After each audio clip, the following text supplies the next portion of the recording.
Well, here we are. It's time to cover another Joe Rogan video. In case you don't know me, I'm Dr. Wilson. You can call me Dan. I'm a PhD molecular biologist. And this episode of Joe Rogan, where he talks to Suzanne Humphries, has gotten millions of views and listens already. And she talks about a lot of stuff critical about vaccines and medicine in general. So let's take a look at what her and Joe have to say during this episode and see if the facts align with it. I don't really have anything else for the intro. I've got 2 kids and a full-time job, and I'm doing this all in my free time. So let's just get into it. Then 1986 comes along, and because there's so many lawsuits happening because of the diphtheria, pertussis, tetanus vaccine, that, again, the vaccine companies couldn't continue to go on the way they were because they were being sued so much. So then this horrible act was passed. So here she's talking about the 1986 Vaccine Injury Compensation Program, which is a program where pharmaceutical companies pay a tax on any vaccine that they sell. And that tax goes into a fund that pays for any injuries or compensation that people have when they actually do get injured by vaccination. Because vaccination, while incredibly safe and very effective in terms of public health, they're not 100% safe. And anytime the government is encouraging or mandating things like this to happen, then they should be responsible for people who eventually get injured. So this is, in my opinion, a very good act, and I'm not sure why she's calling it a terrible act, because one of her colleagues, Barbara Loe Fisher, who was at that time a very vocal advocate for the vaccine injured and also just a general anti-vaxxer, championed this act and got it passed through Congress. In my opinion, it's one of the few good things that anti-vaccine movements have done ever. Because this act really does what it set out to do. It makes it really easy for people who genuinely get injured from vaccination to gain compensation that they do deserve. But people will often bring up this act and use it to say that vaccines are too dangerous. But if you look at the actual injuries that were compensated through this program, most of the injuries are for shoulder injuries acquired while being administered a flu vaccine. You see, if a vaccine needle goes too deep into a shoulder and hits the wrong place, it can seriously injure your shoulder. And that can leave you unable to work or otherwise just generally uncomfortable moving through daily life. I have yet to see a good argument showing why this act should not exist or why people getting compensated through this program shows that vaccines are dangerous. Also, it's super important to know that this act was first created, as Humphrey says, based on concerns over the DPT vaccine, or diphtheria, pertussis, tetanus vaccine. Parents were very concerned that their children were getting encephalitis or brain swelling from this vaccine. And so there were a lot of lawsuits being launched towards pharmaceutical companies to try and get compensation for what they thought were injuries caused by the vaccine to their kids. One thing that was instrumental in stirring the pot and getting people really riled up about this was actually a documentary, go figure, called DPT Vaccine Roulette. It was essentially like a bad YouTube documentary of those times. It had a lot of emotional arguments and a lot of testimonials that just were designed to scare the viewers into thinking that this was a real thing. But scientists, being the diligent nerds that they are, thought, let's investigate this and see if it's actually true. So it was investigated by several groups whether or not these DPT vaccines were actually causing encephalitis. And time again, all these groups found that no, there's no real association between vaccines and encephalitis. These cases of encephalitis were likely coming from other causes, such as other infectious diseases or things like Dravet syndrome. This was all teased out methodically by scientists who were looking at this objectively and finding data to give answers to these parents. It just shows how effective media can be in stirring public opinion toward a certain conclusion. So while the whole impetus for this act was based on essentially misinformation, it's overall a good act because, like I said, things that are mandated or encouraged by the government ultimately should be their responsibility in terms of providing compensation. But just so you know, most other countries don't have these similar liability laws for pharmaceutical companies, and yet they don't have people suing pharmaceutical companies out of business. Just something to note. We've never seen a vaccinated, unvaccinated study that is accepted by the powers that be as good enough. The vaccinated, unvaccinated studies that they use another vaccine for. You probably know that. So if you're testing a measles vaccine, you could test it against a diphtheria vaccine, or a flu shot vaccine is tested against a hepatitis A vaccine. There's no saline placebo because the few studies that exist with saline placebos show how bad the vaccine actually is and how it makes you not only not respond to the disease when it comes around, but more susceptible to it in many cases. We actually do have a lot of vaccinated versus unvaccinated studies, and a lot of studies that use saline placebos as their control. Here's one for acellular pertussis vaccines, which used a saline placebo and found that there were no serious post-immunization reactions and that it was effective in preventing pertussis. Here's another one studying Haemophilus influenza B vaccines, which also used a saline placebo and found no significant differences in serious reactions between the vaccine and placebo group. And of course, it was effective in preventing Haemophilus influenza B. And here's one on rubella vaccines, which had all the same things. There are many more, and we're going to actually get to a few more as we move along these claims. So this claim that there are no vaccine studies that are properly done is just wrong. And yet it's not just her, it's of course repeated by RFK Jr. and lots of anti-vaccine advocates. It's been said for a very long time, and it's just not true. But they keep getting away with this lie because people generally don't read scientific literature, and they go on these podcasts with Joe Rogan, who just nods and eats it up and doesn't really question it. But you can think for yourself, and you can read scientific literature. I have all these links in the description below so that you can check them out for yourself.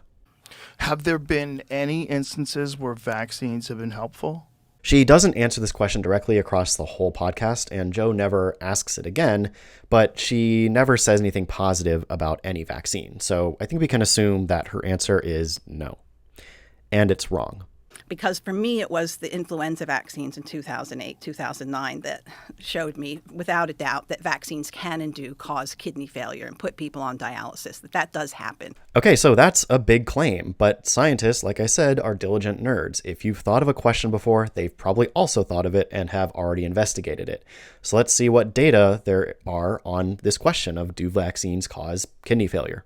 There are some case reports of flu vaccines being associated with kidney failure, but when you do actual large studies and look at if there's any statistical association or causality with flu vaccines and kidney failure, you find that no, there's not an association between those two things.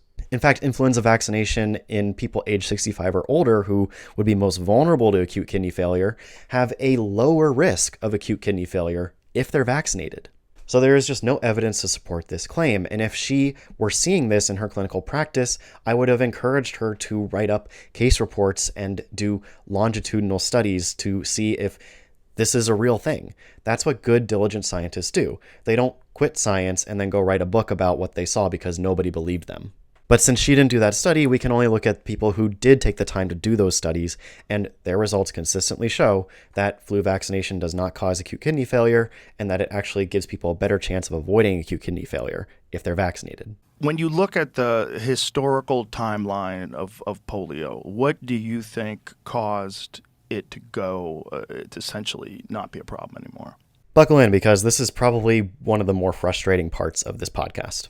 What the facts line up to show you is that polio is still here. Polio is still alive and well. Polio is called different things today, whereas back in the 1940s, 1950s, the criteria for diagnosing polio were completely different to the year that the vaccine was introduced. The playing field, the goalposts, everything was changed so that despite the fact that there was more paralytic polio in the years after that vaccine was introduced, they were able to show a complete cascading drop of paralytic polio simply because of the way they changed the definitions of what polio is. So if what she is saying is true, then we should be able to look at the clinical trials of polio vaccines back in 1954 and see that there are methods for determining whether or not they're actually detecting polio cases were flawed.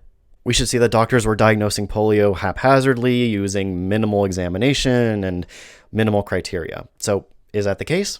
In the 1954 polio vaccine clinical trials, children were confirmed to have polio through laboratory specimens. That means that they tested to see if the virus was actually present in the stools of the people who were getting paralysis. And the results of that clinical trial showed that polio vaccines reduced paralytic polio by 90%. And yes, this study did have two groups of people that got a vaccine or a placebo. It also had a third group of kids that were entirely uninjected.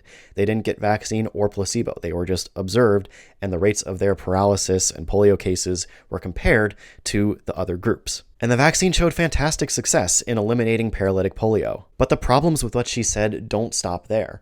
Paralytic polio is diagnosed differently than other diseases that look similar. There are other motor neuron diseases or poisonings that also can result in forms of paralysis, but they affect different motor neurons in different ways than polio, resulting in different signs and symptoms in the patient and different clinical presentations. But I'm a PhD scientist. I'm not a medical doctor, so don't take my word for it.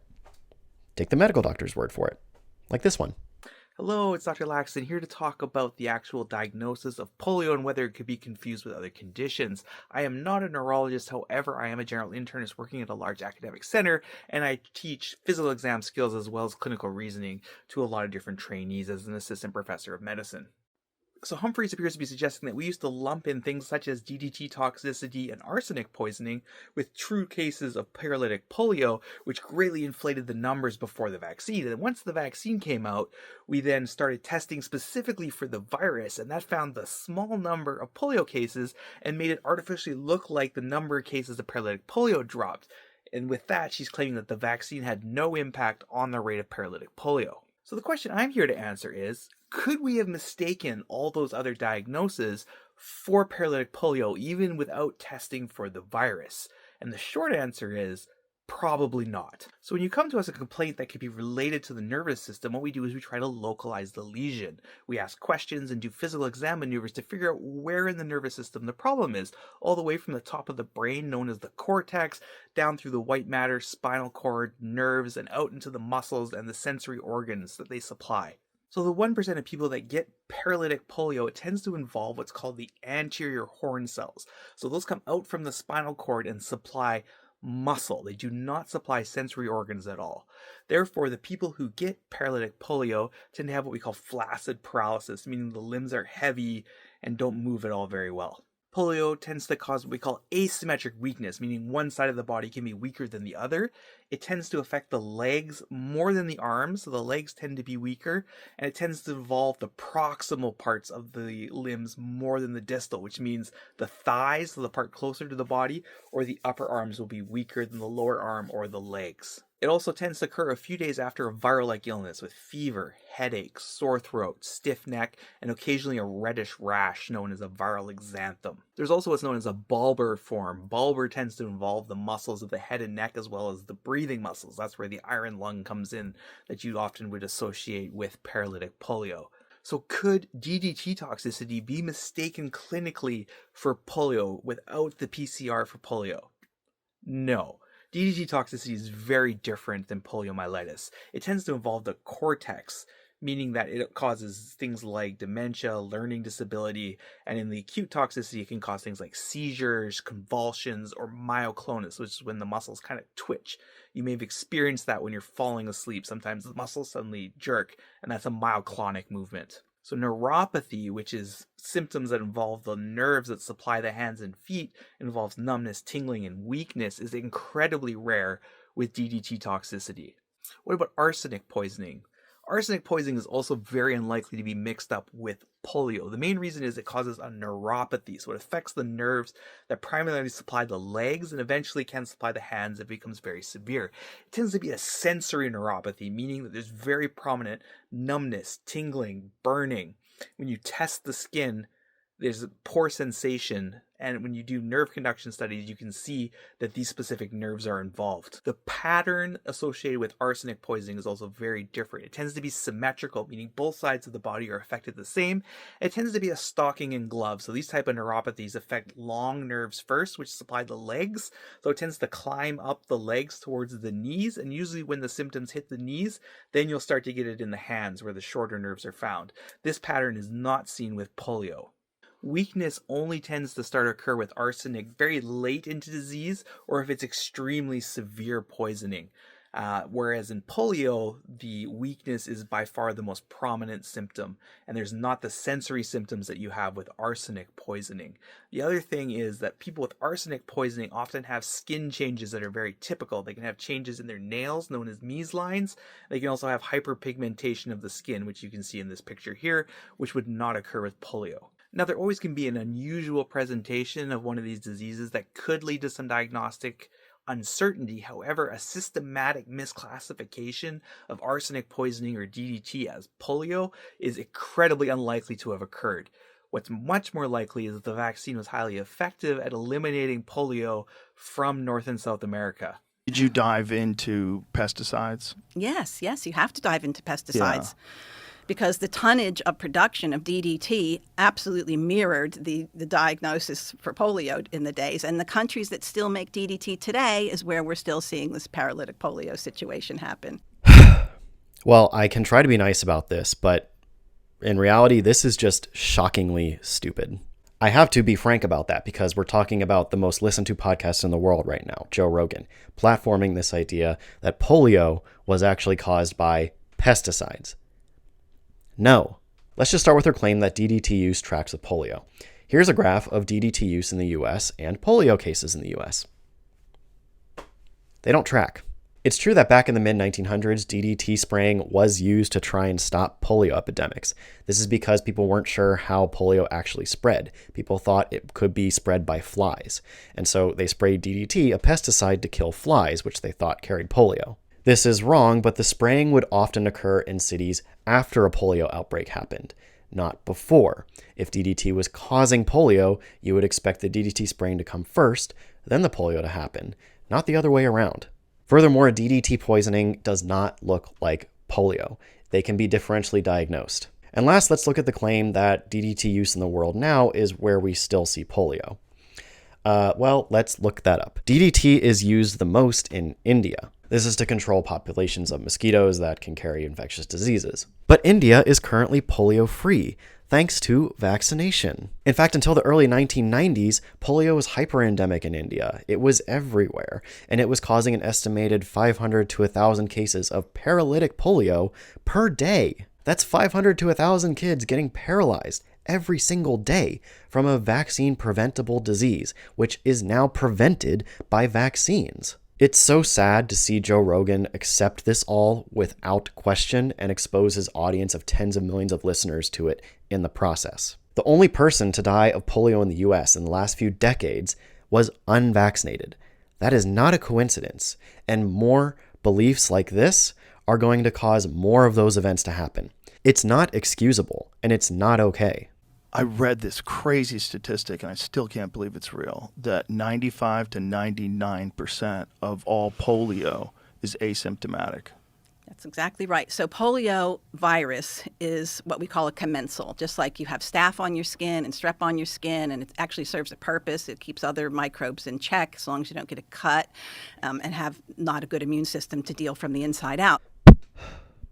That's crazy. No, polio is not commensal. Commensal microorganisms are bacteria, viruses, fungi in our gut, on our skin, somewhere on our body that are naturally always there. They could be hanging around or doing beneficial things for you, but they generally aren't causing disease unless you're immunocompromised or they end up where they're not supposed to be through some sort of injury. Polio is not that. You don't find poliovirus normally in someone's gut. You can find it there during an infection, but they eventually clear it. It doesn't stay there and hang out because it's not commensal. And just because you can find a population of people who have immunity to polio because they already encountered it and survived without getting paralyzed or dying, that doesn't mean that polio is commensal. It means that they survived it. Y'all, why are we normalizing polio in 2025? Who did this? Most viruses in nature don't become more problematic as they go through the human system. They become less problematic. Remember Right. the whole COVID thing. Like in the beginning, people were getting super sick. It wasn't as contagious, but it was more virulent. And as it attenuated into the human bodies, it sort of it kind of fizzled out a bit. And then we got the Omicron, which was less. It was more spreadable, but it was much less pathological. And that's the natural process that happens. Okay, this one doesn't totally make me want to pull my hair out. This is a pretty common misconception I see people have about viruses in general. Viruses don't have a natural tendency to move towards being more mild. They just want to be able to replicate and spread to other hosts. Now, what selection pressures might prevent them from doing that will determine whether or not they evolve to be more mild or not. For example, if a virus is very, very deadly and kills you very, very quickly, and that is preventing it from having a better chance of spreading to the next host, then maybe it'll evolve to be more mild. However, if a virus is very, very deadly, but doesn't kill you super quickly, kills you, say, a week or two after you start having symptoms and can spread before you start having symptoms, then there's no selection pressure for it to be more mild because people are still going to be able to spread it before they even get sick. It'll have no reason to want to be more mild because it doesn't care as long as it gets to replicate and pass on to the next host. And no, it's not what we saw happen with SARS-CoV-2.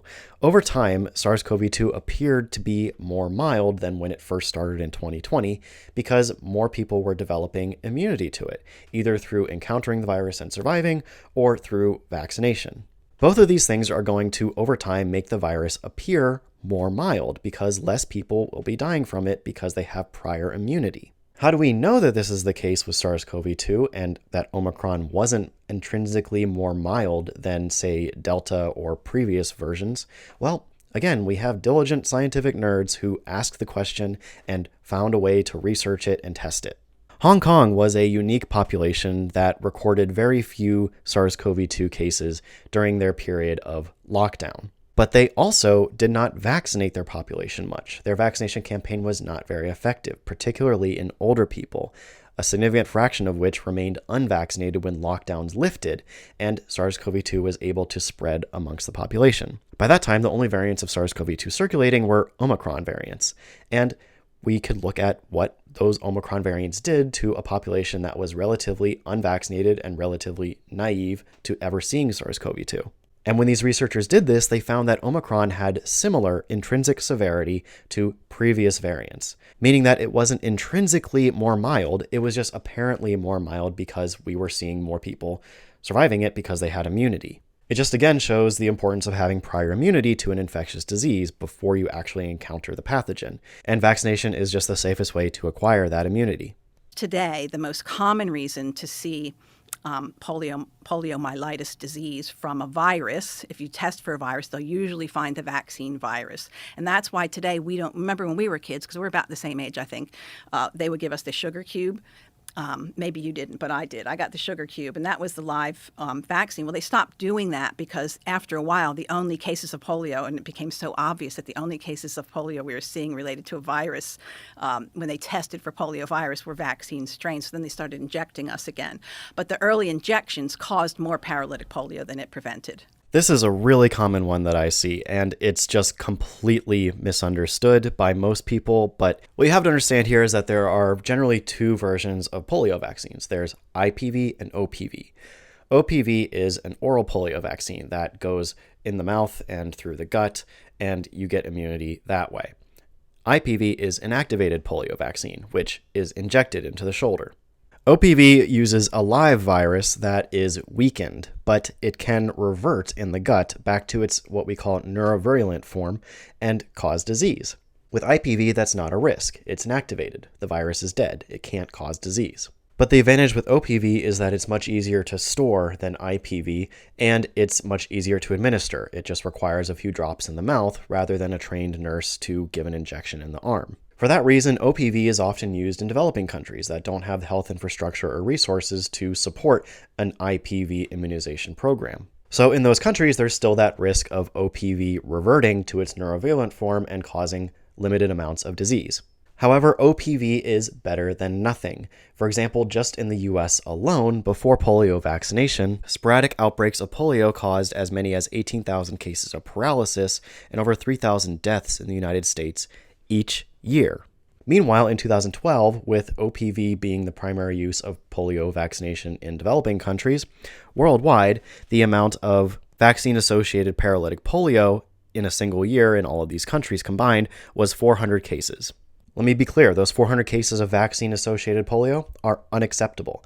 We can do better. We can get these people IPV so that they don't have the risk of OPV virus reverting into something that can give them disease. We have the resources to do this, but apparently not the will, and that is a huge injustice that is always overlooked by people who bring up this idea that OPV causes more cases than wild polio now.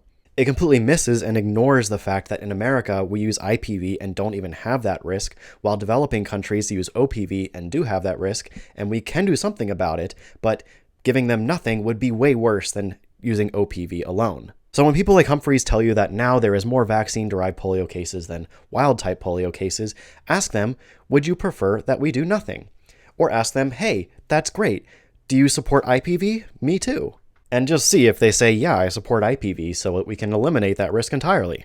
And it also just contradicts her claim earlier that polio wasn't being caused by the virus. It was being caused by pesticides or other diseases that were misdiagnosed as polio. But now with vaccine-derived polio, which is still caused by a virus, she has no problem accepting all those cases are viral poliomyelitis. I just wish that these people would use their platforms to address the real injustices in the world and bring attention to those instead of these conspiratorial ideas that are built on our privilege of not having to deal with these infectious diseases because we have the health infrastructure to vaccinate most people. It's very frustrating to listen to.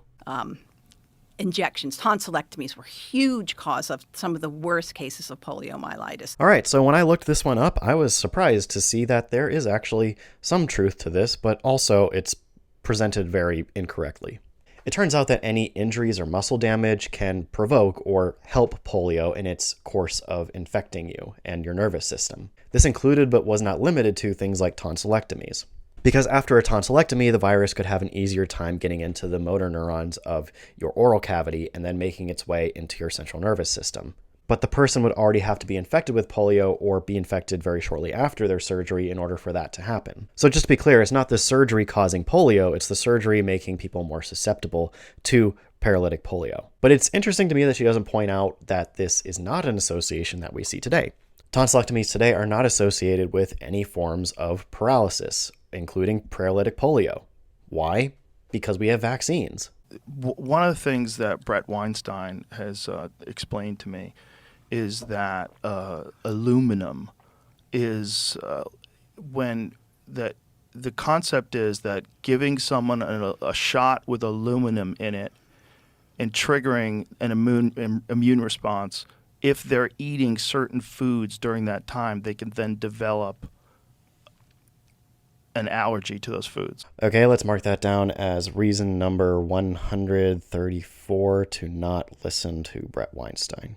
This is another common one from people in the anti-vaccine movement. No, vaccines are not associated with increased risk of allergies, and aluminum certainly does not contribute to that risk either. There have been several studies by the diligent scientific nerds who have looked into this question and found there to be no association between vaccines or aluminum adjuvanted vaccines and risk of food allergies. If you hear people talk about this, including Humphries, who say otherwise, you'll hear them talk about Th1 and Th2 immunity. This is overall an outdated view of how the immune system works. I'm not going to go too deep into it into this video for the sake of time, but here is a reference that I have linked in my description below. You can go check it out for yourself, but the executive summary is that saying that vaccines activate one arm of this immunity more than the other, and that's why you're more likely to get allergies, is just based on outdated knowledge, and it doesn't work with what we know about how the immune system works. And even if vaccines did cause an increased risk of food allergies, which they don't, I would rather have a food allergy than suffer from an infectious disease that could hospitalize me, maim me, leave me deaf, or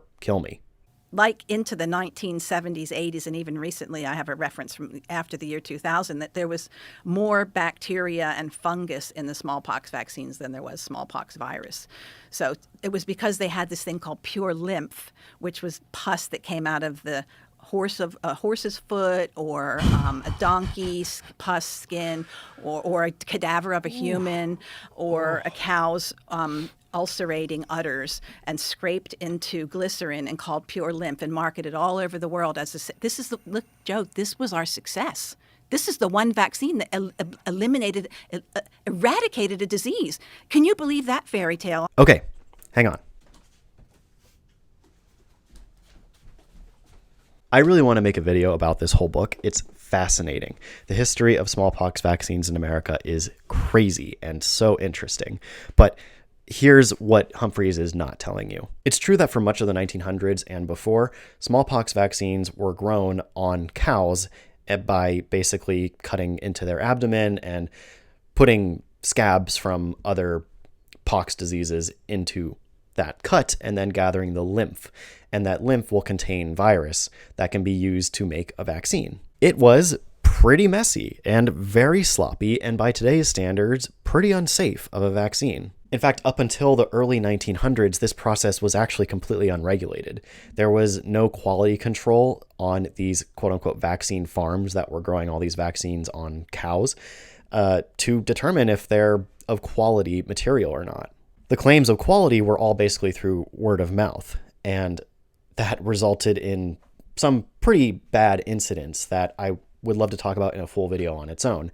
But all you need to know in this context is that this vaccine was unregulated, messy, and not good by today's standards. But despite that this vaccine was very sloppy, it still was a vaccine that prevented smallpox, and it was used to eradicate smallpox, which is pretty incredible. Smallpox was a terrible disease. It would leave people permanently disfigured or scarred, and it would be a miserable experience being sick with it, even if you survived it. And if you died, then you would have even more of a miserable experience. So the fact that we were able to eradicate it with a less than perfect vaccine is incredibly encouraging and a big win for humanity and for science. But the interesting thing is that eradication of smallpox wasn't done through mass vaccination. It was done through a different strategy called ring vaccination. This is where whenever there was a case of smallpox, people would come in and vaccinate the people who are contacts of that case of smallpox, essentially forming a ring of immune people protected against that virus around that initial case. This global campaign of ring vaccination is what eventually eradicated smallpox, and we should thank the efforts of the people who carried out that campaign, the efforts of people who designed that vaccine and used it to eradicate such a deadly and terrible disease from our planet that we don't have to worry about anymore. Calling all that a fairy tale is crazy and dishonest and all of those words and more. It's just wild that people can look back on history, lie about it, and other people like Joe Rogan just eat it up. What people don't realize is that in the 1600s, late 1680s, doctors were describing smallpox as one of the easiest diseases to treat if you simply just supported the human. Again, quoted. Oh, buddy, do I have a story for you. Again, I want to make a full video about what is in this book because it's fascinating, but let me just tell you a story from the early 1900s that is very similar to what Humphries is saying right now. All right, so in 1900, there was this guy named Dr. Emanuel Pfeiffer, and think of him kind of as that day's like biohacker, wellness influencer. He was very that kind of person. For example, he had a Houdini-like reputation for his vigorous constitution and capacity to withstand physical hardship. He garnered national press by fasting for 21 days. And he wrote a heterodox medical journal that taught readers that the best way to ward off disease was through sanitation, proper diet, and impeccable hygiene. Does that sound familiar? Let's see what happened to him. This is where the tea in the story gets pretty hot. So there were doctors of the time who were frustrated with this sentiment that we don't need smallpox vaccination. We can just blast out the disease with our constitutions and our diets and our hygiene. And so there were some doctors who gave out the challenge. Why don't you come to our pest houses where we treat smallpox patients and see if you get infected and see how you do with the disease?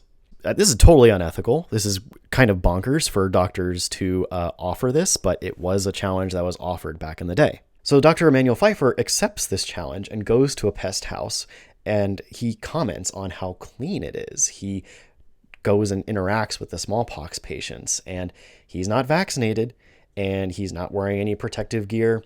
He's just walking around and being like, I'm a tough guy, I can handle this, and oh, it's so clean here. You guys do a great job. Okay, bye-bye. So he leaves the pest house, and doctors have people track him to see when he's going to get sick. And smallpox has an incubation period of, I think, about 10 days. And on the 10th day, the people tracking Emanuel Pfeiffer lose him. He goes missing. Fast forward to several days later, they find out this man is fighting for his life against smallpox, and his doctor says that he doesn't think that Pfeiffer is even going to make it.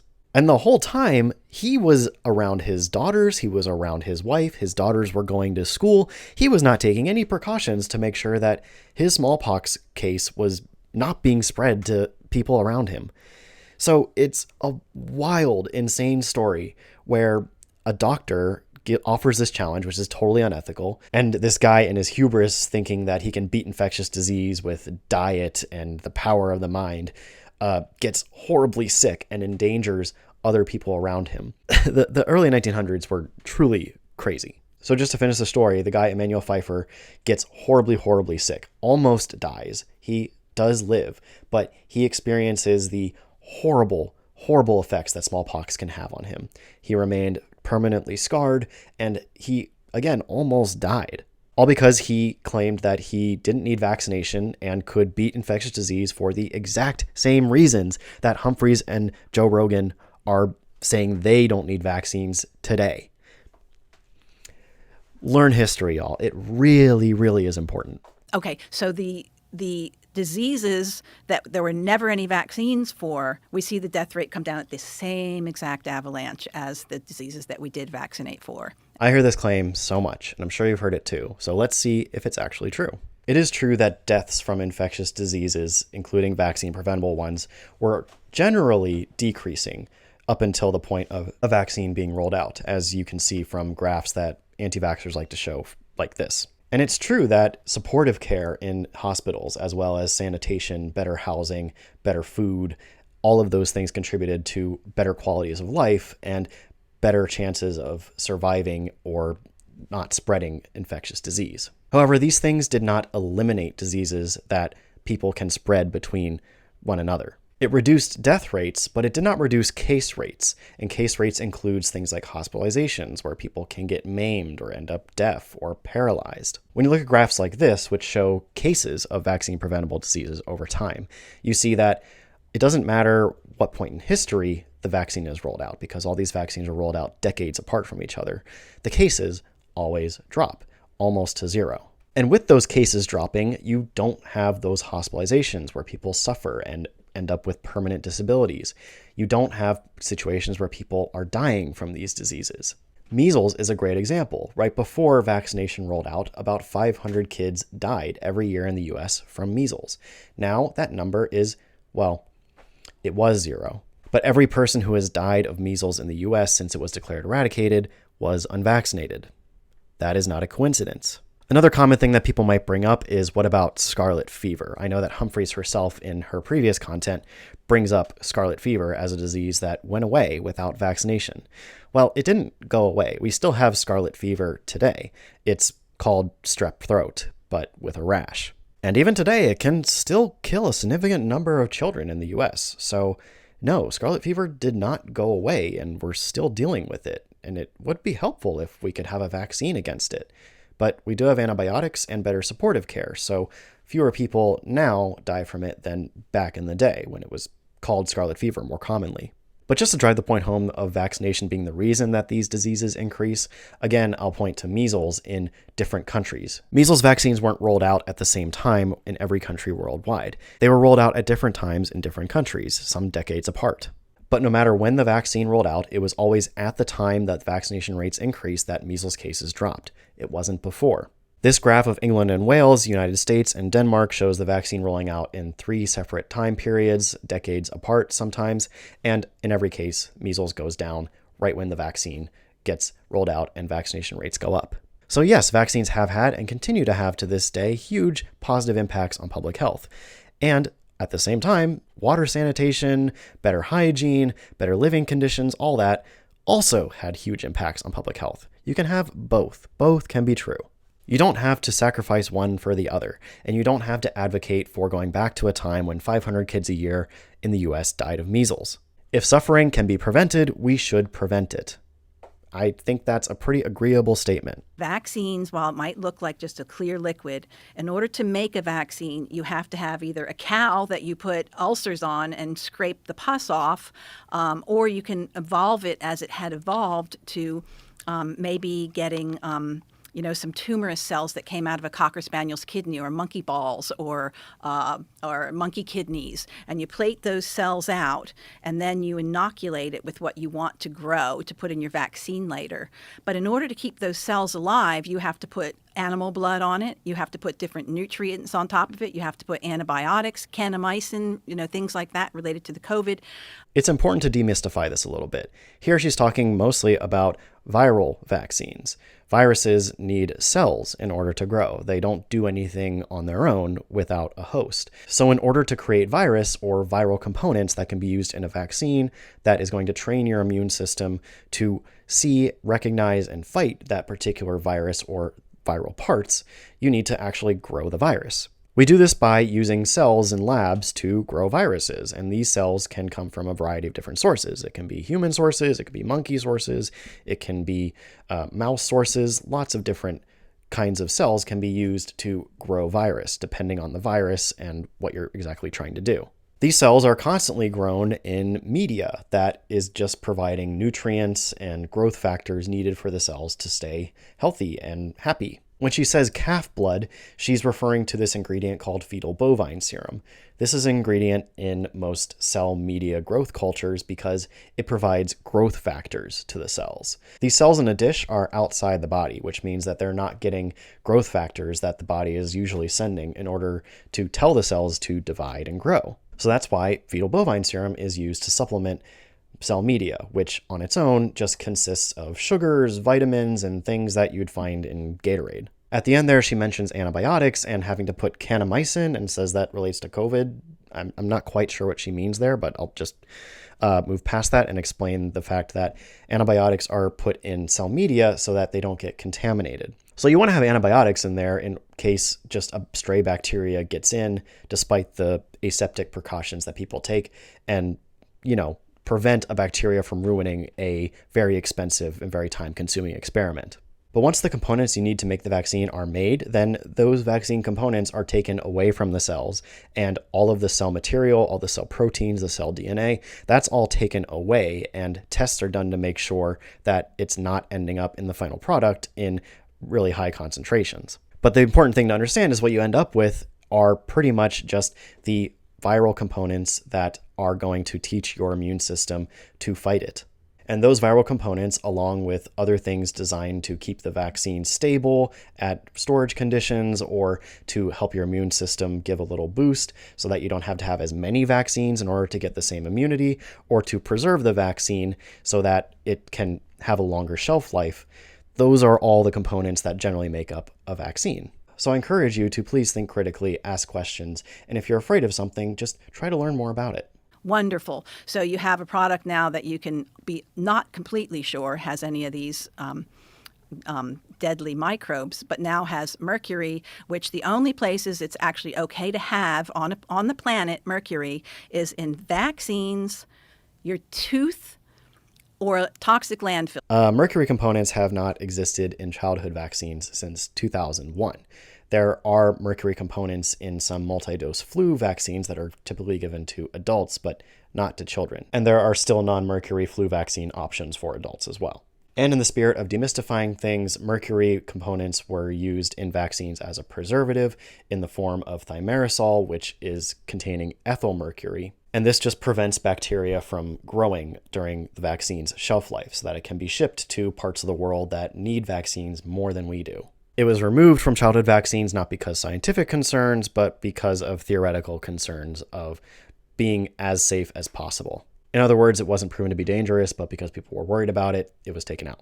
So again, why are we talking about it if it's not in childhood vaccines? So if you were to drop a vaccine at a vaccine clinic onto the floor, the hazmat guys would come in. You're not allowed to just pick it up if it's a mercury-containing vaccine. The hazmat people have to come and take that away.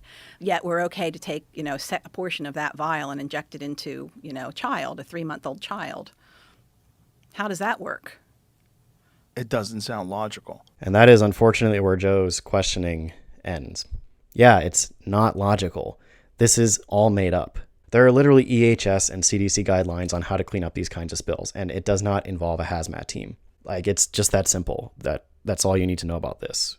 I challenge you to find a situation where someone actually dropped a mercury-containing vaccine vial on the floor in a lab and they had to call in a hazmat team. It doesn't happen. Wasn't the issue that one of them, I don't know, it's methyl or ethylmercury, leaves the body quicker? Yes, it's ethylmercury that leaves the body quicker, because methyl is a chemical that gets put onto it naturally. And apparently, I'm not an expert on mercury poisoning, but apparently methylmercury we don't have the ability to excrete, but ethylmercury we do. Yeah. Yeah, she's honest about that one. And ethylmercury is what used to be in vaccines. As you can see from the source I'm providing, ethylmercury does in fact clear from the body much faster than methylmercury. This was all considered when designing and studying vaccine safety, because we know that too much mercury in the body can be harmful. But with the spacing of vaccines and the amount of mercury that used to be in vaccines, it was considered safe and tested to be safe. And just to bring up a little reality check with Joe Rogan to see if his views are consistent across different things that he wants or does not want to put in his body. I know he likes sardines, and here's the amount of methylmercury that's in sardines. It's more than the amount of ethylmercury in any vaccine. Now, I'm not saying that eating sardines is unhealthy. I'm saying that this way of looking at the world that Joe Rogan seems to have acquired is not consistent. He is afraid of vaccines for what I believe are emotional and political reasons, but he ignores the logic that would tell him that these sardines are dangerous to his health if he truly believes that vaccines and ethylmercury were dangerous to his health. If he or someone like him sees this, I hope that this little tidbit acts as a challenge in your brain for your views. Are you believing them because they're scientific and fact-based, or is there some other bias in your mind that's convincing you to think a certain way? Just honestly consider that. But wasn't there also an issue that it crosses the blood-brain barrier? Well, anytime there's inflammation, anything can cross the blood-brain barrier. Scientists who are trying to get drugs into the brain to treat things like brain cancers wish that were true, but it's not. First of all, you would have to have inflammation in your brain for any of this to be relevant. But brain inflammation does make the blood-brain barrier weaker, so to speak. But it's more permeable to only certain chemicals and mostly immune cells. Mostly immune cells are going to be able to cross the blood-brain barrier much easily in events of inflammation. Now, it is true that mercury can cross the blood-brain barrier, but that includes methylmercury and ethylmercury. Ethylmercury is going to, again, get cleared from the body much more quickly, and it's not going to accumulate in your brain and cause any permanent damage when it's encountered in small quantities, such as in vaccines.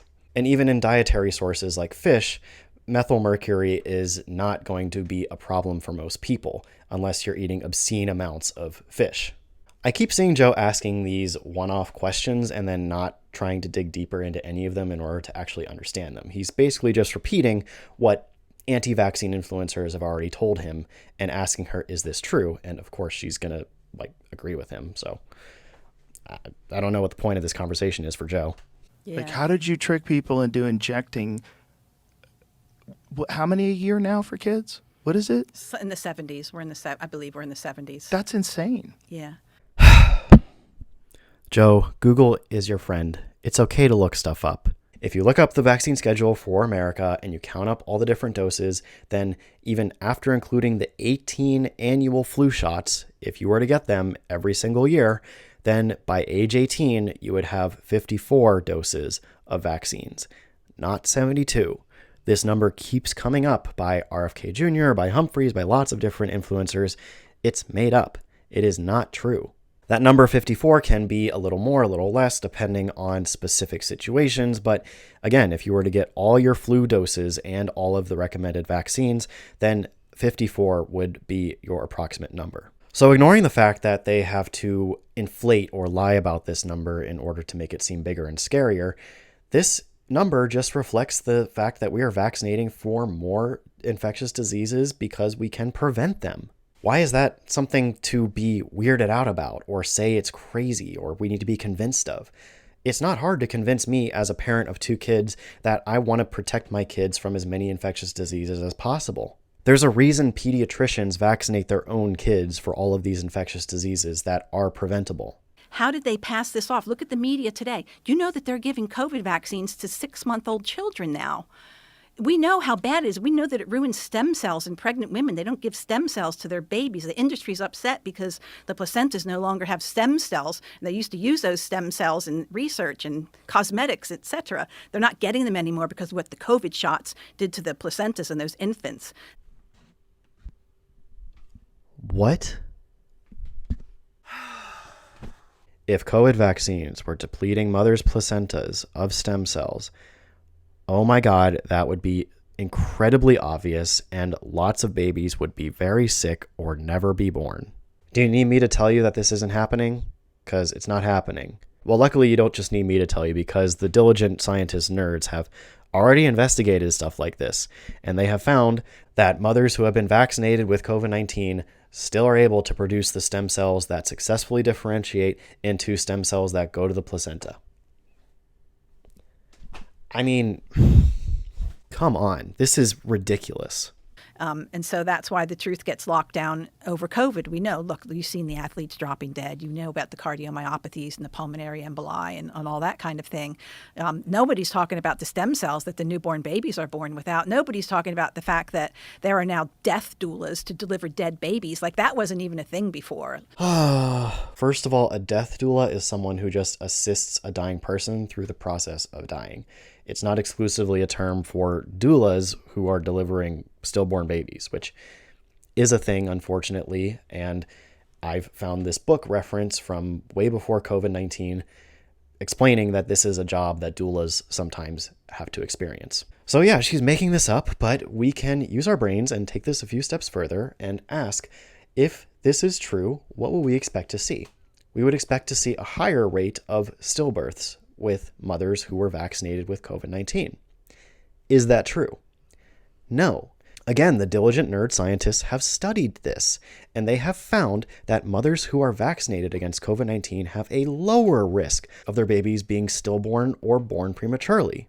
That's because during pregnancy, you are at higher risk of complications of COVID-19, and SARS-CoV-2 infection can be dangerous to the developing fetus. Getting vaccinated against it can prevent those complications, as we can see in the data. So I don't know, if you want more babies or just less stillborns, maybe it's a good idea to help your immune system train itself against a virus that could be a danger to your developing baby. And there was no studies that showed that it was safe to give to pregnant women, but yet they were saying that. Other than what I just showed, yes, Joe, there were so many.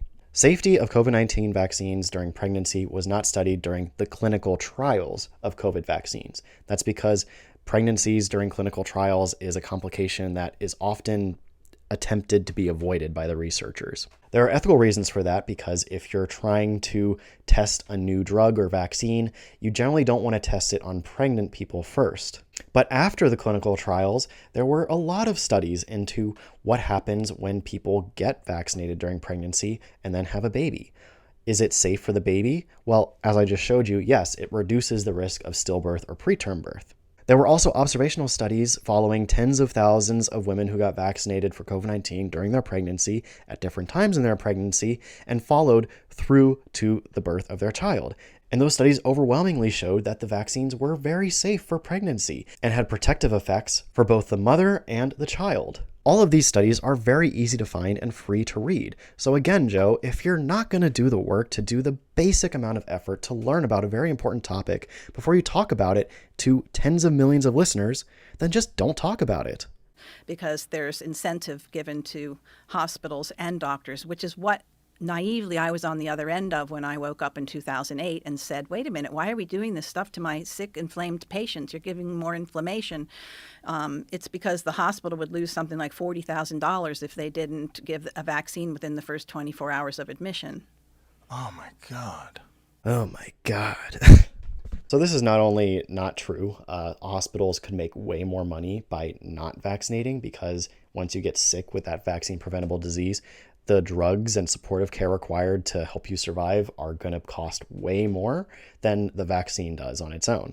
But I don't even have to go there, because this argument just falls apart in most other countries that have socialized healthcare.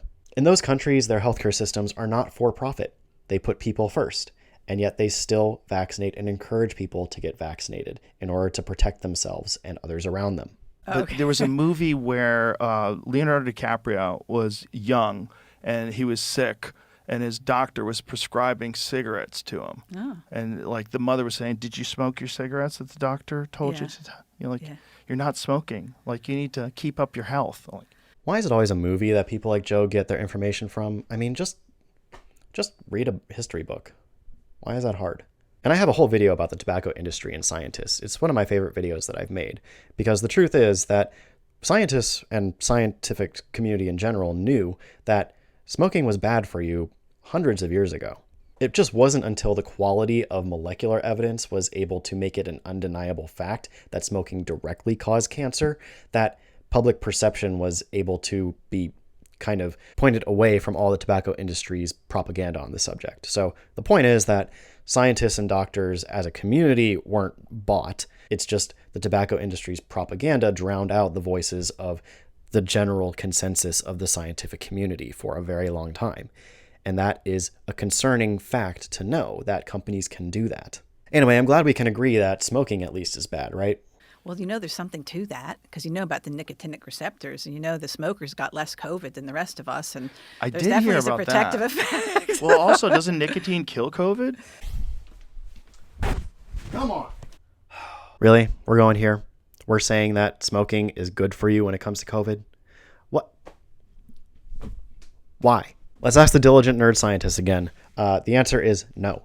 Of course not. If you're smoking, you're damaging your lungs, you're damaging your lung tissue, your immune cells in your lungs are not going to function as well, and you're going to allow the virus to spread more easily to other lower respiratory parts of your body. And that's exactly what we saw during the pandemic. Smokers did not have a better time with COVID.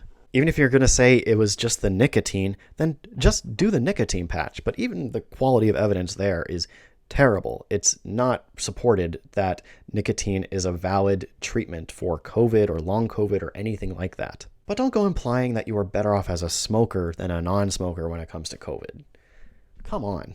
Oh, like American Non-chemical. Spirits? Yes. Like those kind of deals? I get all my smoking friends to convert to that brand. Does that help? Totally. Come on, are Yeah. you kidding me? You know how many horrible carcinogens there are. American Spirit cigarettes are No, not I'm sorry, healthier. they're absolutely wrong. It is. It's marketed as natural and additive-free, which may lead people to believe that they are a safer option. However, there's no scientific evidence to support this claim. They may even have higher levels of nicotine than some other brands. But the nicotine's not the problem. So That's exactly right. Just by them saying that that leads me to think that this might be propaganda. Guys, nobody's saying that nicotine in cigarettes is the problem. Nicotine is just the part that is addicting to cigarettes. The rest of the stuff, the smoke from the stuff you're burning and inhaling into your lungs, that is where the carcinogens come from. That is not going to be healthier for you whether you're smoking menthols or American Spirit. Why? Why are we bending over backwards to defend tobacco companies? Like, this is a new level of weird for Joe Rogan. The spike of COVID, which is the evil part of COVID, has all these horrible lab-engineered proteins encoded into them, and two of them are snake toxin proteins. This is just getting sillier and sillier. How is Joe not questioning this? Like, if he had Peter Hotez there in front of him, he'd be demanding a source for everything. And with her, it's just like, whoa, dude, crazy, man. Okay, so first of all, spike is not the evil part of SARS-CoV-2. Spike is the protein that allows the virus to fuse to your cells and enter them so that it can infect them and continue replicating. There are other proteins that SARS-CoV-2 has encoded into its genome that are more pathogenic than spike, that directly cause pathogenesis in humans. Second, snake proteins in spike? What? No. I'm pretty sure that she's talking about way back at the beginning of COVID when it was first emerging. There were some scientists who thought they found sequences in the SARS-CoV-2 genome that would suggest that it came from a snake as an origin species. This was quickly debunked by other researchers who demonstrated that these snake sequences were not that closely related to snake, and they were more closely related to other species. I mean, that's pretty much where that story ends. There aren't any snake proteins in SARS-CoV-2. That is just not supported by the molecular genetic evidence. It's not supported by the structural protein evidence. I mean, there's this one guy named Pradhan, Pradhan, who he showed that there is a GP120 protein on the spike. And he said it was an uncanny similarity to the GP120 in HIV, and that there was no way that that would have come out of nowhere and showed up in the 2019 COVID epidemic. And he showed genetically how that just couldn't possibly happen. This idea in this paper was also debunked by analyses that you can do from your own computer, just looking at genetic databases that have all this information available to you for free. The sequences initially identified as inserts from HIV were shown to not be statistically significant in their similarity to actual HIV sequences. These are like fringe COVID conspiracy theories that were debunked very quickly and like weren't even controversial in the scientific community, even a little bit. They just were not supported by any sort of reliable data. Unbeknownst to them, and discovered by a scientist named Dr. Bernice Eddy, is that there was a cancer-causing entity inside of the substrate that they were using to make the vaccine on the Petri dishes. And that entity was simian virus 40, SV40. I'd say I'd covered this story once or twice before. So like I said before, you need cells in order to produce material used for viral vaccines. And back in the early days of polio vaccines, where they used monkey cells in order to grow poliovirus to make polio vaccine, it was unknown to the researchers at the time that those monkey cells had something called SV40 in them, simian virus 40, as she correctly says. After it was discovered that these cells did have SV40 in them, they were quickly removed and replaced with a cell line that was confirmed to not have SV40. So there was a limited time window when, yes, people were being injected with polio vaccines that did contain SV40. But a diligent nerd scientist would ask the next question, which is, was that a problem? Did it affect the health of people? And decades later, we can look back and now say that no, it appeared to not increase the rates of cancers. By all measures, we can see no increase of cancer risk in those people who got those batches of contaminated polio vaccine. And this gets into the fact that while we know that SV40 can cause certain cells in a dish to turn cancerous, it's not been confirmed that SV40 can cause cancer in humans. So saying that this incident with polio vaccines decades ago that was caught, acknowledged, and corrected caused untold numbers of cancers is just unfounded. And again, it's not something we have to worry about today. This is not in any vaccines produced today. So that was in the vaccines that were injected. And so the bad news is that we don't need vaccines to give it to us anymore because we're going to give it to each other forever and it's never going anywhere. That was introduced to humanity like a lot of other diseases were through vaccination. We can give it to our kids. We can give it to each other. It comes out in the urine. That is not true. There is plenty of evidence to suggest that there are people who are too old to have received these contaminated batches of polio vaccine who still have SV40 in them. And no, they can't pass from person to person horizontally. It's thought that SV40 can pass between person to person vertically, as in from mother to child. But again, a convincing case for SV40 actually causing cancers in humans has not been made within the evidence that we know of so far. The lying studies that they use to uphold vaccines don't cause autism are so easy to dismantle. But Joe, the lie gets around the earth 3 times before the truth has a chance to get out of bed. That's pretty ironic to say given everything I just discussed. But I actually just made a video about autism, and it's not a mystery as to why the rates are increasing. And no, it's not vaccines. Autism is much better understood now than it was even 20 years ago. And we're able to recognize it as a spectrum and diagnose people who in the old days would just be considered weird or different or be called something else. When we take these new criteria for diagnosing autism cases and apply them to previous generations that would have not been diagnosed, we find that the rates of autism are actually pretty similar from generation to generation. So it's not that autism biologically is increasing, we're just recognizing it more. And that's truly what the data support. Not only that, but there are several studies looking at the association of vaccines and autism, and they have all failed to find a convincing link. If I were Joe, I would have asked her right then and there to go through a study showing that vaccines don't cause autism and break down exactly why it is not able to show that. But hey, I'm not the one with tens of millions of listeners. He is, so whatever. because they're just neurodiverse, there's nothing wrong with your child. They're just quirky. No, your child banging its head against the wall, walking around with a baby bottle and a diaper at the age of 18, your big hairy son doing that is not neurodiverse quirkiness. That is a serious pathological disease that probably could have been dealt to at the time and should have been prevented, should have never happened. This is why people don't like anti-vaxxers. This is extremely disrespectful and wildly ignorant. Not only are many people who are on the autism spectrum not presenting a severe case like what she's describing, but those who are don't need her to tell them that it was vaccines that caused it and that they could have been cured from an early age. They don't need someone lying to their parents. They don't need someone stigmatizing them. They don't need someone to say that they are worse than infectious disease. So, I'm getting too upset. Let me just insert a quote from the room here that is relevant. Leave your stupid comments in your pocket. Yeah, Humphries, what he said. And they said, "Can you come back in 2 weeks and do it during the next UFC fight?" I said, "Fine, I'll do it then." During that time, it got pulled from the market for blood clots.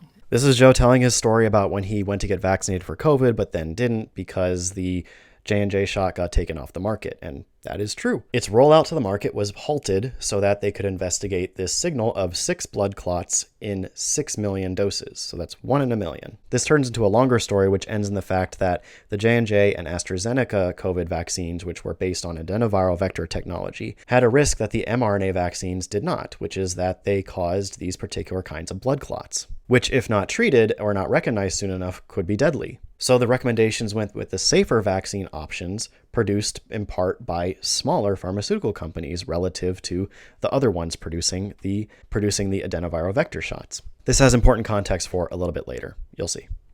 She's like, "Oh my God, I have COVID." But we had already told them it's not dangerous for kids. Don't worry about it at all. Because there was a lot of kids that were talking about getting vaccinated. I'm like, "You are not getting For them, I was like, "No way." Like, it's not.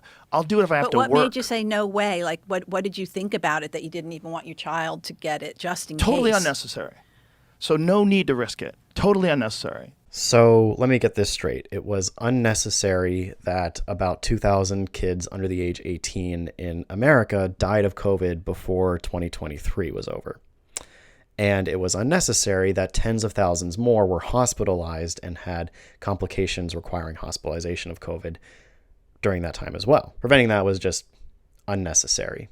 When you take the time to do an actual risk-benefit analysis of COVID vaccination for kids under the age of 18, what you find is that COVID was a bigger threat to kids than vaccines ever were. Here's a study of 5.1 million kids in England where the researchers looked at safety outcomes of COVID-19 vaccination versus COVID infection. They found that SARS-CoV-2 infection was associated with increased risks of hospitalization from 7 outcomes, including multisystem inflammatory syndrome and myocarditis.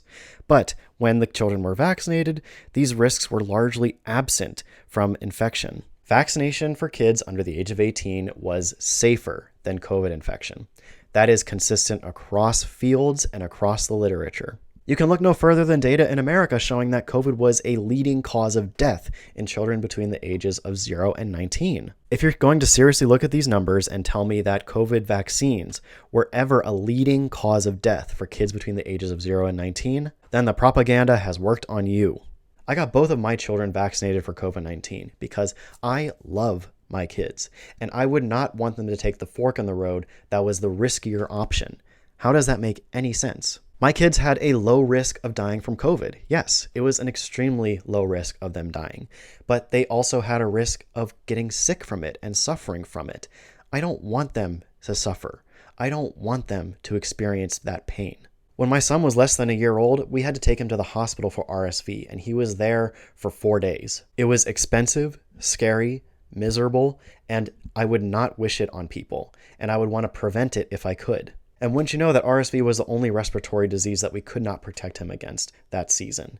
My wife had gotten her flu shot and COVID shot while she was pregnant, so he had received those antibodies from her serum, which would wane over the first 6 months of his life, but during that time, they would protect him from severe outcomes from things like flu and COVID. But my wife was too late in her pregnancy to get the RSV vaccine that was available for people during pregnancy, and the monoclonal antibodies that are used to prevent RSV in babies were in short supply at that time, and my son was born big. Thanks, COVID vaccines. So the doctor didn't have the dose available for his weight class when we took him to his 2-week visit. So he got RSV and we had to hospitalize him because he was having trouble breathing. Thankfully, he's fine now. He's 1.5. He's a handful. He's a very happy guy. But that was a scary experience. And not everybody is as lucky as we were. Not everybody's children make it. So if we can prevent those things, why not do it? Flu, COVID, and RSV are still having significant impacts in pediatric hospitals to this day. So if we can prevent that suffering, prevent those deaths, and make life a little easier for everybody, it is worth doing. And with weird ones, like the hepatitis B one, that one was like, when I hear that, I'm like, what are you talking about? You're going to give a kid for a sexually transmitted disease a vaccine when they're a baby? A 1-day-old baby. Okay, yes, Hep B vaccines. This is one that is very easy for parents to be concerned about. I understand. Getting a shot for a baby as soon as they're born can seem scary, and you might question, why do they need that? I perfectly understand those concerns, but let's again look at what the diligent nerd scientists have gathered for us to learn from. Hepatitis B is not just a sexually transmitted disease. It can be transmitted through sexual contact, but that is not required for it. It can be also transferred through blood contact. The most common ways that babies can get hepatitis B is through a mother who doesn't know that she is infected. Less common ways are if other babies are infected with hepatitis B, they could transfer it through bites and scratches, which does happen at daycares or play dates. You could test the mother for hepatitis B before she gives birth in order to determine if there's a risk of transferring hepatitis B to the child, but these tests are not foolproof. And even if those tests are positive and the mother does have hepatitis B, the most effective way to prevent its transfer to the baby is to treat with IgG antibodies against hepatitis B and also vaccinate. In some countries where hepatitis B prevalence is much less than the US, babies are vaccinated against hepatitis B a little bit later in life. And you're perfectly within reason to be concerned about safety of giving a shot that early to a child. But again, we have studied that, and it appears that no serious side effects have been consistently observed following hepatitis B vaccination. So it's a very safe option that prevents hepatitis B infection, which, if it turns into a chronic infection, can seriously increase your risk of liver cancer or liver dysfunction later in life. Again, we want to make the choice that is less risky for a child that is not able to make a choice for themselves. There's something called original antigenic sin. They changed the term to linked epitope suppression. It happens with flu shots. It happens with lots of different vaccines, is that if you program your body to attack, the strain of vaccine that you're a virus rather that you are injecting against, and then a different strain comes along, it actually has negative efficacy. You are one that's more likely to succumb to terrible problems from the infection than because of your vaccine rather than it actually protecting you. Here she is confusing two very different concepts. She is confusing original antigenic sin with antibody-dependent enhancement. Both are immunological phenomenon that we have seen observed following infections with pathogens or vaccinations. Original antigenic sin is when you, say, for example, get exposed to one kind of virus. Let's just say you get exposed to influenza A. And then later in life, you get exposed to influenza B. Original antigenic sin would be if your immune system had more of a response to influenza A than it did to influenza B, even though it was infected with influenza B. It's biasing its immune response toward what it saw previously rather than the new thing it's experiencing now. This is not necessarily a bad thing, but that's the concept.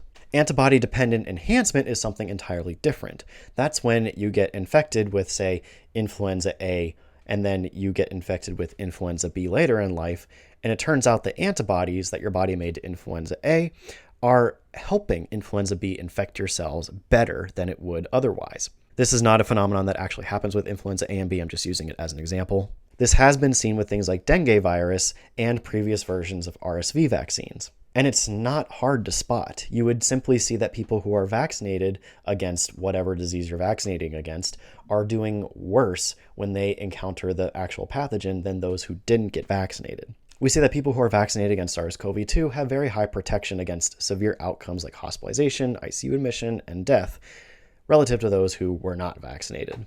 Zero evidence of antibody-dependent enhancement ever emerged in context of COVID vaccines. This was actually a concern early on before COVID vaccines were even made, so researchers were hyper aware and looking for it, and they didn't find it. But here, she's confusing two concepts and being wrong at the same time. So there you go. Again, they never will admit to any problem with vaccines to take it off the market. Flashback. And they said, "Can you come back in 2 weeks and do it during the next UFC fight?" I said, "Fine, I'll do it then." During that time, it got pulled from the market. End of flashback. But, this is the Great Barrington Declaration, right? Where those guys were like, why don't we take the people that are vulnerable and isolate them and treat them and care for them and not worry so much about everybody else and not shut society down because it's going to have profound impacts. And they were called kooks. Yeah, sorry, but they're still kooks. Look, this whole idea of the Great Barrington Declaration where they preemptively identify everybody who is vulnerable and then push them somewhere else while the rest of society just gets infected and they hope they didn't miss any vulnerable people in the infected is crazy. Not only is everybody else getting infected a bad thing because they will have complications, they will need to be hospitalized, they will need treated, regardless of whether or not they end up dying. But number one, where are you going to put all the vulnerable people? In low-income households, the grandparents often live with the grandkids. So if the grandkids are going to school and getting exposed to COVID, are the grandparents supposed to all just never interact with the rest of their family for months at a time? I mean, look, if these people who champion the Great Barrington Declaration were in charge of the pandemic, it just would have been a disaster. And the best example of that comes to mind is when now head of the NIH, Jay Bhattacharya, claimed right before Delta that we had protected the vulnerable and reached herd immunity. And then Delta happened. But I want to be clear, while the Great Barrington Declaration as a plan was kooky and standing by it is definitely crazy kooky, not everything they said was kooky. That's why it resonated with so many people. The amount of time Americans were in lockdown, the amount of time we were staying home was way too long. But it was a product of our disjointed and ununited response to a pandemic virus in both the Trump and Biden administrations. Lockdowns as a public health tool are meant to be enacted for about 2 to 3 weeks. The purpose is for people to stay home and not spread the virus as much as possible while the government gets in place sustainable measures and gathers resources so that people can actually function somewhat in society without spreading the virus as much as they would otherwise. But that didn't happen. The response was mostly left up to the states, and the states were not united in their plans on dealing with the pandemic. So as a result, American businesses suffered, American children fell behind in their learning, and it just wasn't a good situation. But that doesn't mean we should allow justifiable frustration to throw out facts and evidence. Because the next time this happens, and there will be another pandemic, we need to be ready. And if we're not united, and if we're not listening to the evidence, we're going to have a bad time. All the things you said about the COVID vaccine, I'm sure are correct and true. But isn't it also different than the vaccine that they used in the test? Yes. The vaccine that was produced for the general public, I believe at least when it comes to Pfizer, they used magnetic beads for purification, which was totally different to what they did for the one they gave to us. And they produced it using, I can't remember exactly how they produced it, but they didn't use plasmids and they didn't use, all the different components that were given to us. I've made a video on this before too. The facts are that during Pfizer's clinical trials for their COVID-19 vaccines, they had a process of manufacturing their vaccines that used a small DNA linear template. They would use this piece of DNA to produce mRNA because RNA comes from DNA, and then they would send that RNA down through the rest of the manufacturing process. But in order to scale up production, they switched from a linear template to a circular piece of DNA called a plasmid, because these circular pieces of DNA can be grown in bacteria. And when they're grown in bacteria, they multiply really, really quickly. You get lots and lots of copies of these plasmids that you can use to produce as much mRNA as you want. This is not uncommon in pharmaceutical manufacturing for manufacturing processes to change over the course of clinical trials or even after it's rolled out to market. What's important is that the specs for the final product remain the same. There is a wide variety of analytical testing that goes into each batch of not just COVID mRNA vaccines, but every single biologic drug. All this analytical testing is there to determine whether or not the product is stable, pure, in the right identity, not have contamination in it, and so on and so forth. It's a form of quality control, and it's called good manufacturing practices. Here are examples of spec sheets that COVID mRNA vaccines had to meet during clinical trials in both manufacturing processes. And you can see that the identity, the purity, the residual contents were all the same or similar in both different processes. So all in all, the products were the same. The magnetic bead thing she mentioned was just the method they use for purifying residual DNA from the COVID vaccines. So once the plasmid actually produces the mRNA, the plasmid gets chopped up and mostly removed from the final product. And that removal process was magnetic beads in one process. In another process, it was a filtration process. Both produced similarly low amounts of residual DNA, well below the allowable limits. You can thank John Campbell on YouTube for popularizing this nonsense idea, but again, I made a video going through those claims and more, so you can go check that out if you want. And what's the significance of the differences? Like, did they do it to save and well, there money? was no. They just didn't have the plasmid. They wouldn't have had the lipopolysaccharide with the DNA from the E. coli that was in there that they told would never get past our deltoid muscle and would be disintegrated. Well, lipopolysaccharide actually is a transit protein that can bring everything right through your cells our cells are made of, it's like a lipid on the outside. So that was the whole purpose, was to shuttle this into your cells. Again, I think she's not doing a great job at explaining herself here, or she's just confusing different concepts again. But let me try to explain what I think she's saying and why it's wrong. She's talking here about lipopolysaccharide, or abbreviated LPS, which is a molecule in a bacterial cell wall that in a human is very, very inflammatory. There are very strict guidelines and a lot of analytical testing that goes into preventing things like LPS from ending up in any final product of any drug. And LPS is not a protein, it's a lipid connected to sugars. That's why it's called lipopolysaccharide, fat and sugars. And it doesn't shuttle things across the cell membrane, it's very inflammatory. Your immune system will see it and basically freak out because it thinks that bacteria are in your blood. But like I showed in the spec sheets, it's tested for in COVID vaccines. Here on the spec sheet, you can see this EU, which stands for endotoxin unit. Endotoxin is just another word for LPS. And you can see that it's not there. It's not an issue with COVID vaccines. So I'm not sure what and you can see it's not there. So I'm not sure if she understands this issue, but she is not explaining it well and she's wrong. So let's move on. The vaccine produced the plasmid part of the vaccine that's injected into you, the messenger RNA, has a substitution for something called uridine. They call it pseudo-uridine. And pseudo-uridine was put in there because they didn't want the immune system to destroy the vaccine too quickly. They wanted it to really be able to take hold of your body so you could have a strong response. Well, that's one of the reasons why vaccinated people had such, horrible time with actual coronavirus when it did come. This is a huge misrepresentation of Nobel Prize winning work. It's true that mRNA and COVID mRNA vaccines are modified with pseudo-uridine so that it doesn't trigger immune alarm signals that would destroy it otherwise before it had a chance to be read by your cell's ribosomes and make protein. The protein is necessary for your immune response. If mRNA doesn't create protein, then you don't get an adaptive immune response from seeing that protein and what it looks like. But human cells have these modifications all over the place, whereas bacteria don't.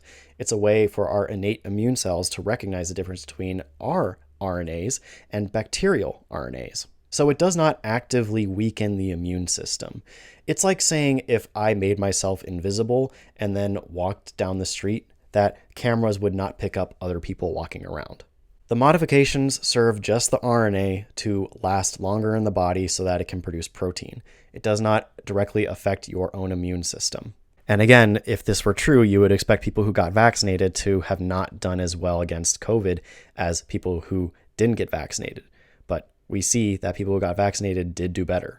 The government said there's no cure for COVID, there is no treatment for it, and there is no prevention for it except a vaccine. And lo and behold, we found out that there was a contract between the government and the pharmaceutical industry to have the emergency use of the vaccine trial on the population, only under the condition that there's no other treatment available. And that's why the treatments were shut down. Right. And yet there were lots of treatments for COVID that were approved for use because Doctors were actively looking to repurpose old drugs to fight COVID, and they were successful a few times. Some examples of this were dexamethasone and tocilizumab, which were two drugs that were successful in helping reduce the severity of COVID. Both of these were used before COVID vaccines went on the market. But, most vaccine trials and drug trials, vaccine trials, it's like 2 weeks is almost a miracle for someone to follow out that long. Forget about looking months or years later. It doesn't happen. All right, let's fact check that. Here's a clinical trial of a diphtheria, tetanus, and acellular pertussis vaccine. And as you can see highlighted here, there was a 180-day safety follow-up post-dose 4.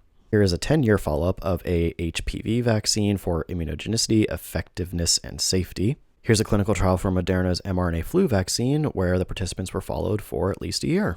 So that's 3 examples of something that she says doesn't exist. There are more. There's also this. There's something called post-market safety monitoring, which means that after a vaccine gets rolled out to the general public, it's monitored indefinitely for safety issues that might appear in populations that weren't tested during clinical trials or were too rare to detect in clinical trials. In other words, monitoring for safety of vaccines is indefinite and ongoing. You can often find the results of these investigations published in the Vaccine Safety Data link. I can make mistakes. I'm not infallible. Someone has actually found a mistake in the book. I actually went in and corrected it. Like, that's the difference between me and these other people, is that if I made a mistake, I want to know about it and I will go and make it right. And I will publicly admit that I made a mistake. I doubt it. But we'll see. I don't know. Who knows? Maybe she'll correct something as a result of this. And now I look at it and I think, oh my goodness. What cracked it for me is when they publicly villainized Andy Wakefield. And I actually knew the story behind Andy Wakefield at the time. And what was that story?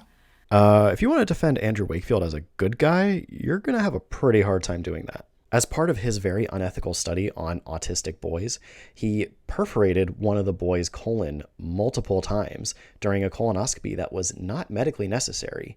And then the boy had to fight Andrew Wakefield for compensation. And this is in a study that was fraught with ethical violations and conflicts of interest on Andy Wakefield's part. So, please tell me how you want to defend a guy who perforated a boy's colon 12 times doing a medically unnecessary operation in order to fund self-serving interests while violating ethical considerations the whole time. His name would always come up. Well, you're a friend of Andy Wakefield. Or no, Andy Wakefield, because autism and vaccines has been debunked because Andy Wakefield lied. And he didn't lie. All he said is, I did biopsies, I saw this, and this is possibly a connection. And since then, other scientists have come in, done the same thing, biopsies. Then they looked at whether the vaccine virus was in that biopsy, and it was. It wasn't a wild virus. It was the vaccine virus in that area, not the surrounding area. So not only were there multiple ethical violations and abuse of autistic boys in this study, but scientifically, it was fraudulent. Those pesky, diligent science nerds checked Andrew Wakefield's work, as scientists always do with each other. And they found that not even a single case of the children's medical records could be fully reconciled with what was published. So he did all that and had fraudulent data to show for it. And people think that he's a hero who uncovered some revelation about autism and vaccines? No. With a lot of the other vaccines, you do need living. Like for tetanus, you need rotten meat. Okay, that's how the tetanus vaccine's made, with rotten meat. I don't even know where she gets this one. Tetanus vaccines are made by growing Clostridium tetani, the bacteria that causes tetanus, and then killing the bacteria and inactivating their tetanus toxins, and then using that as the vaccine. The liquid media that is used to grow the bacteria is not rotten meat. Why is the standard of evidence here so low?